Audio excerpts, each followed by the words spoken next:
نہیں ملانا۔ اب اس بات کی تصدیق انوار اللہ کاکڑ نے کی اور اسی کو کوٹ کیا ہے عمران خان نے۔ عمران خان نے جیل میں کہا ہے کہ انوار اللہ کاکڑ جیسا جو سابق وزیر اعظم، نگران وزیر اعظم، اور جس کی نگرانی کے اندر یہ سارے انتخابات ہوئے، کیونکہ نگران وزیر اعظم کی یہ ذمہ داری ہوتی ہے، نگران حکومت کی یہ ذمہ داری ہوتی ہے کہ جہاں پر وہ آ کے ایک تو ڈے ٹو ڈے جو افیئرز ہوتے ہیں گورنمنٹ کے وہ چلاتے ہیں، دوسرا یہ کہ ایک صاف اور شفاف انتخابات کروا کے جو ٹرانزیشن آف پاور ہے، یعنی کہ جو اقتدار یا پاور کی منتقلی ہے، یہ گورنمنٹ کی منتقلی ہے، وہ بڑے سموتھ طریقے سے کرتے ہیں۔ یہ نگران حکومت کی ذمہ داری ہوتی ہے۔ تو اگر نگران حکومت یا نگران وزیر اعظم جو ٹاپ پوسٹ ہوتی ہے وہ اگر یہ بات کر رہے ہیں تو آپ سمجھ سکتے ہیں کہ اس کے اندر جو عمران خان نے دھاندلی کا شور مچایا، باقی لوگوں نے جو دھاندلی کا شور مچایا، فارم 47 کا ذکر کیا ہے، بار بار اس کا ذکر کیا، اس کے اندر کتنی حقیقت پائی جاتی ہے،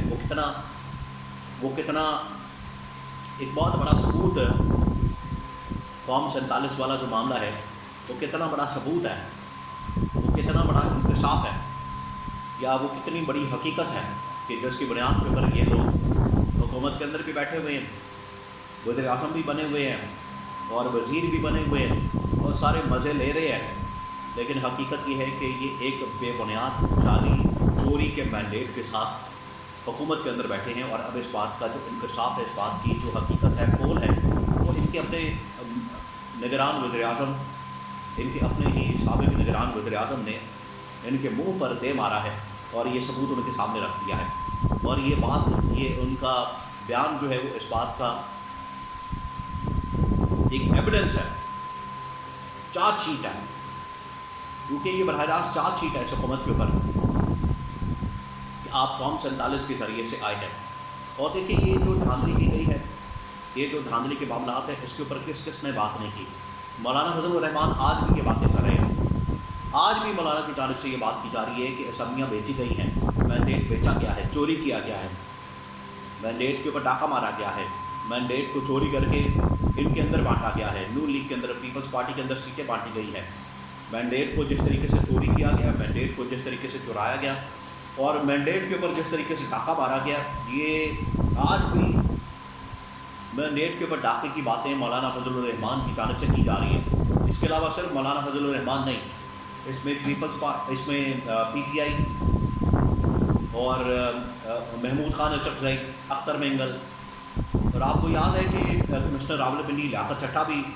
سامنے آئے تو انہوں نے بھی کہا تھا کہ مجھے کہا گیا کہ دھاندلی کیسے کرنی ہے، کس طرح سے کرنی ہے، کہاں کرنی ہے۔ تو یہ وہ تمام چیزیں ہیں جو وہ ثابت کرتی ہیں کہ ملک کے اندر کس پیمانے پر، کس بڑے لیول کے اوپر دھاندلی کی گئی ہے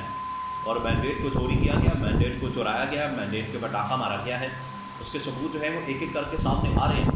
لیکن سچ جو ہے وہ چھپا نہیں رہ سکتا، سچ زیادہ دیر تک نہیں چھپ سکتا، سچ آخرکار ایک نہ ایک دن سامنے آ جاتا ہے اور یہ مختلف طریقے سے اب سامنے آ رہا ہے۔ اور اب تو اس کے اپنے سابق وزیر اعظم، نگران وزیر اعظم نے یہ انکشاف کر دیا ہے، سچ جو ہے وہ سامنے بیان کر دیا ہے، حقیقت سامنے رکھ دی ہے، تو سچ زیادہ دیر تک چھپ نہیں سکتا، جھوٹ کے پاؤں نہیں ہوتے، جھوٹ آپ جتنا مرضی بول لیں گے تو آخرکار ایک دن کھل جائے گا، سامنے آ جائے گا،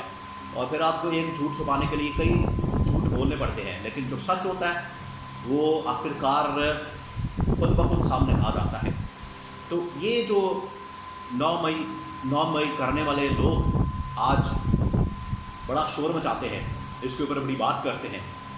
لیکن ان کی اپنی حیثیت یہ ہے کہ جعلی مینڈیٹ کے ساتھ، جعلی ووٹوں کے ساتھ، جعلی سیٹوں کے ساتھ اقتدار کے اندر آئے ہیں۔ اور اب تو جاوید لطیف نے نون لیگ سے متعلق بات کی ہے کہ اگر ایک دفعہ جو ہے وہ نواز شریف کو بولنے کی اجازت دی جائے، نواز شریف اگر بول پڑے، نواز شریف نے ایک مرتبہ لفظ کشائی کر دی، نواز شریف نے ایک مرتبہ بات کر دی، تو پھر آپ نے ان کو غدار نہیں کہنا، پھر آپ نے ان کے اوپر بغاوت کے مقدمے نہیں کرنے۔ تو جاوید لطیف صاحب، کون روک رہا ہے میاں نواز شریف کو بات کرنے سے؟ کون ان کو روک رہا ہے کہ آپ بات نہ کریں؟ آئیں بات کریں، قوم کے سامنے رکھیں۔ چپ کا روزہ تو انہوں نے خود رکھا ہوا ہے، جو حقیقت ہے، جو ان کے ساتھ ہوا ہے، جو ٹریپ کیا گیا ہے، جو دھوکہ دیا گیا ہے، ان کے ساتھ بھی جعلی مینڈیٹ والا معاملہ کیا گیا ہے، یا ان کا مینڈیٹ بھی چوری کیا گیا ہے، ان کی بھی سیٹیں ہرائی گئی ہیں اور ان کو زور زبردستی جتوایا گیا ہے۔ رکھیں قوم کے سامنے سارا کچھ، کیوں نہیں رکھتے؟ انواراللہ کاکڑ نے بھی بیان کر دیا ہے کہ آپ قوم 47 اگر کھولا تو آپ منہ چھپاتے پھریں گے. تو نواز شریف کو لات مارنی چاہیے ایسی سیٹ کو جو خیرات میں ملی ہو 50 سال سیاست کرنے کے باوجود.